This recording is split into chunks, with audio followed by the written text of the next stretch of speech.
Good afternoon, everybody. Welcome back to BUTV Sports, and let's take a look at your on-campus athletic news. Even if the weather doesn't match, volleyball season is in mid-form, and the Bradley team is putting up more than a fight than ever against a strong in-conference competition. Murray State and Belmont both visiting from the Volunteer State. When the total point differential across 5 games is only 4, the Bradley volleyball team continues their close loss trend. First game was used as a gauge for Belmont on how to go about taking the away win as they pulled away 27-25 for the opening game. Bradley managed to bottle the Belmont offense for the following 2 games, if only this was a 3-game series, as the Bruins swept the remaining games against the home Braves.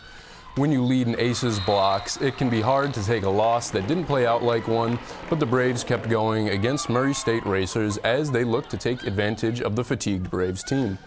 The Braves were as close as they'd ever been to an in-conference win this season, and this just goes to show the talent available to the team. Being top 3 in the NVC for volleyball means that you have to be ranked higher than most other mid-major conferences in college sports, which is exactly where Murray State's record landed them so far this season, and the Braves did the best to stop them at home, but this doesn't explain the technical hiccup in the game where a Murray State player bumped the ball. As you can see in the middle of the speakers, that caused a little bit of a hiccup, and get ready to hear some weirdly similar stats between the 2 most recent games for Bradley. As the average point differential for the sets was only a combined 4.5, we led in aces, led in blocks. It was only 1 kill short to be tied with Murray State's 66.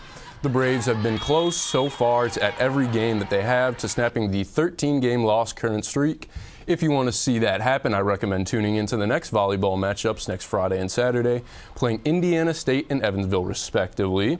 If I was a betting man, I'd take the Braves to pull out a win against either team. However, Indiana State should be the more favorable matchup.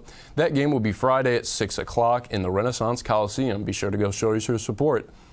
You could call any soccer game defensive if the score is less than 3, but no other word can describe the way that the soccer team played against the NIU Huskies this past Saturday.